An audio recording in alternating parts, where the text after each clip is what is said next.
CountryWide Connect with Andy Thompson and Sarah Perriam-Lamp. On the line, joining me now is Arnie O'Brien. Arnie, thank you so very much for taking the time to join us on CountryWide Connect. I really appreciate it. And all of the work and research that you've done on this Fear for Farmers.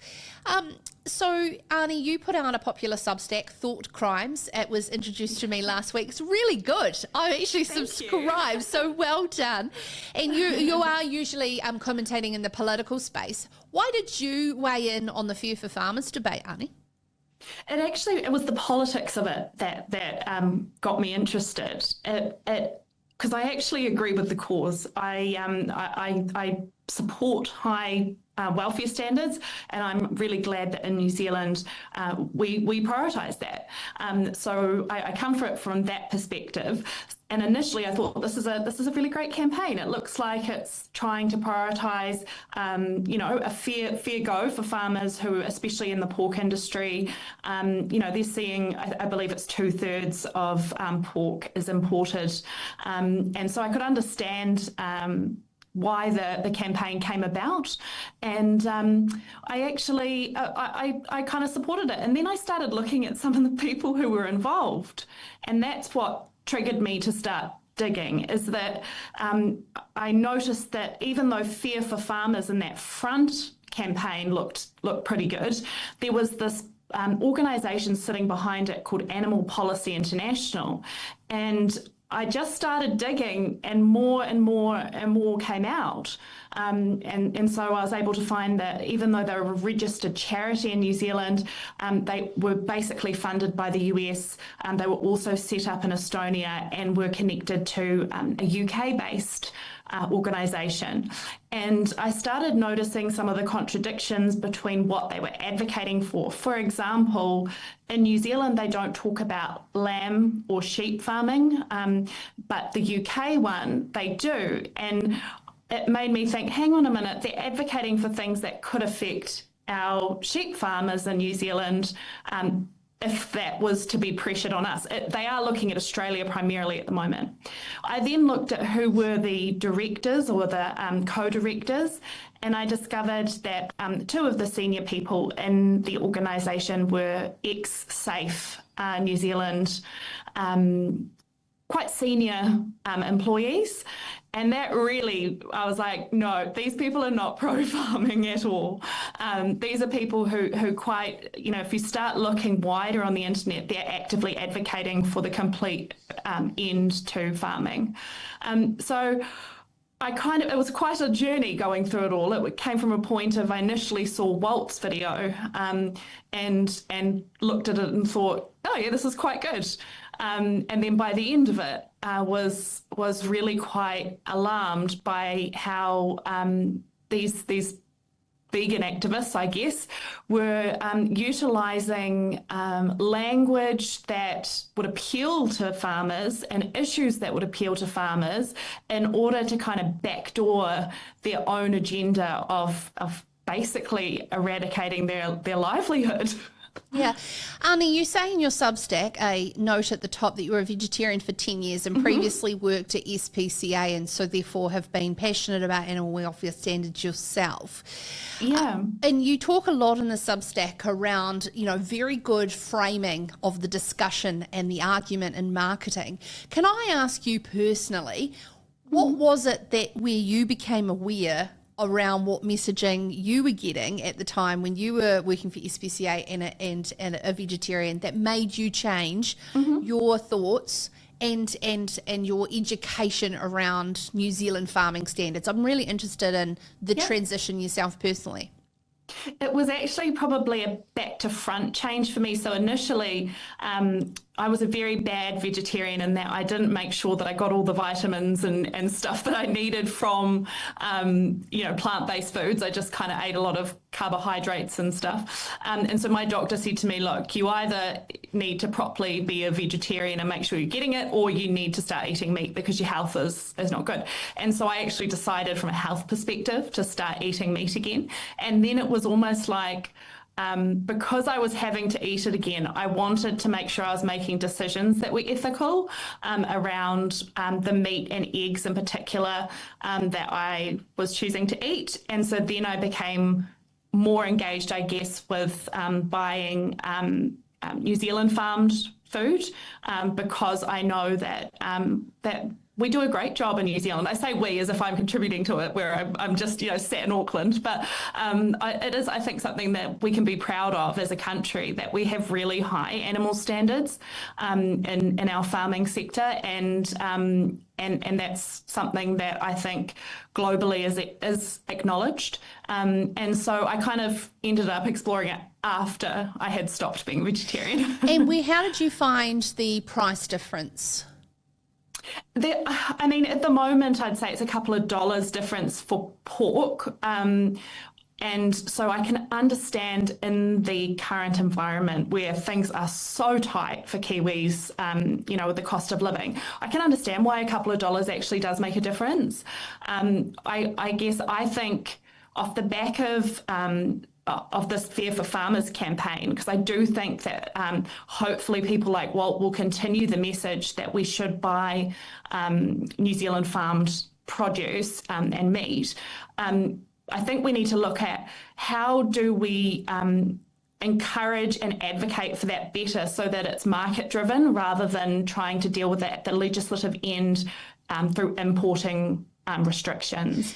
So I think the cost factor is definitely there, but I think for those who can afford it, it's a great thing to do to support our industry here. Okay, so you speak about in your Substack how there would be trade retaliation if we put pressure, and there would be non-trade tariff barriers applied back onto New Zealand with regards to us being weaponised in New Zealand to basically drive a directive of Animal Policy International's animal welfare food system transition you refer to.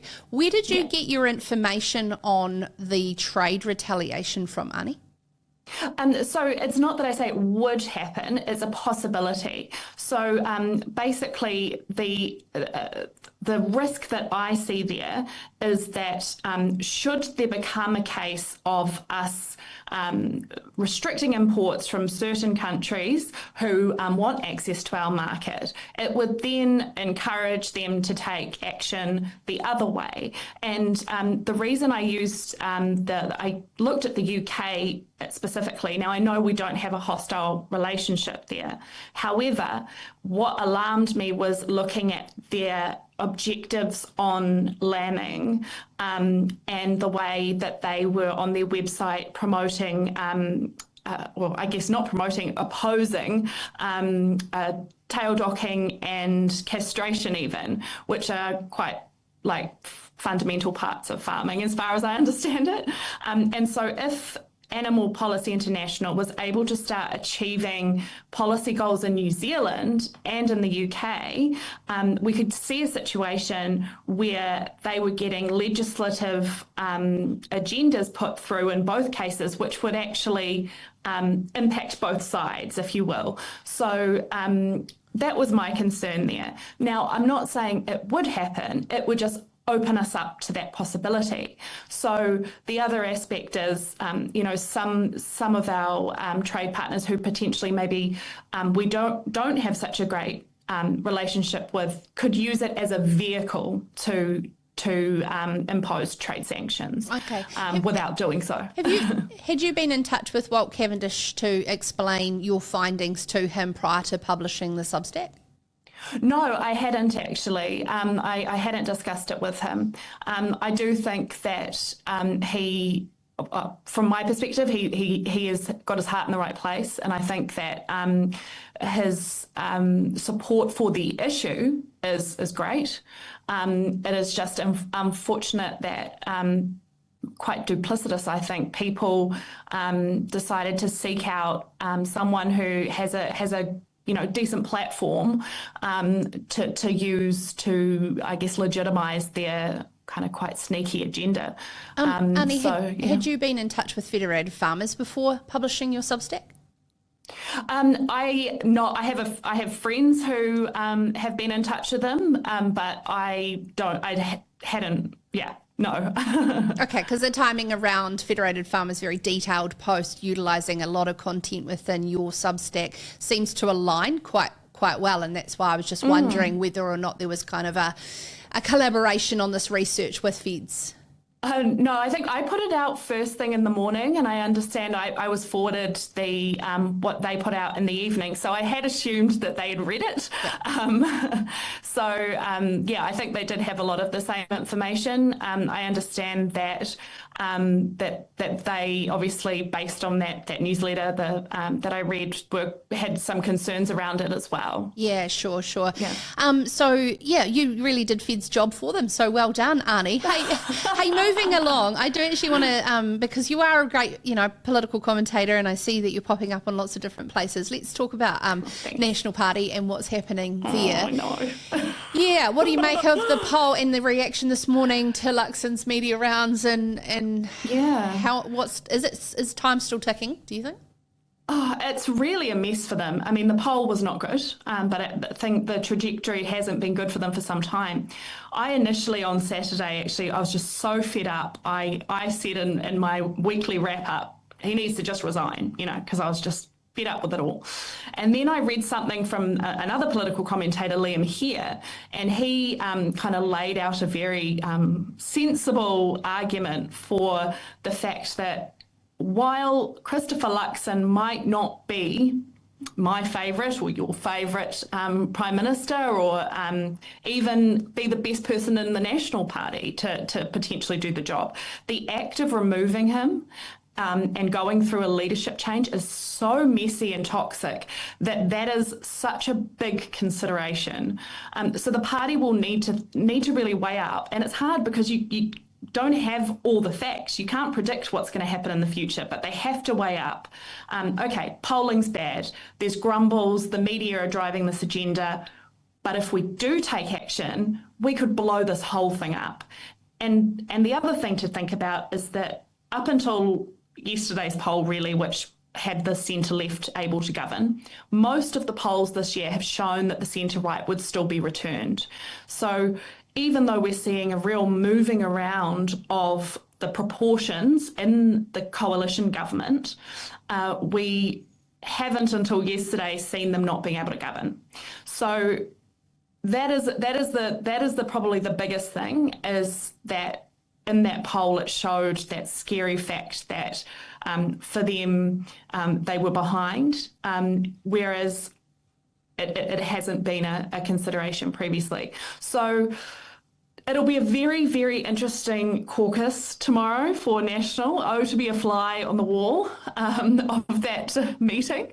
I think that fundamentally the National Party needs to put it crudely, shit or get off the pot, because they are going to destroy themselves if they continue. So if they decide, if there really is enough of them to make a change, they should just do it. But if this is a few grumblers, then Luxon needs to go into that meeting and he needs to say, right, it ends here. There's real consequences. You leak, you're in big trouble. Because otherwise, we're just going to do this every few weeks. The media is going to get a leak and we're going to end up having this conversation. And all it is destabilising, and it just chips away at whatever confidence is left for National voters. Yeah, it's going to be very interesting. Arnie, thank you so very much for joining us on CountryWide Connect. I look forward to having you a part of the show as we lead up into the election. Arnie O'Brien, if you want to follow her on Substack, it's Thought Crimes, and as well, she's a political commentator popping up all sorts of different places. Appreciate your time. CountryWide Connect with Andy Thompson and Sarah Perry-Lamb.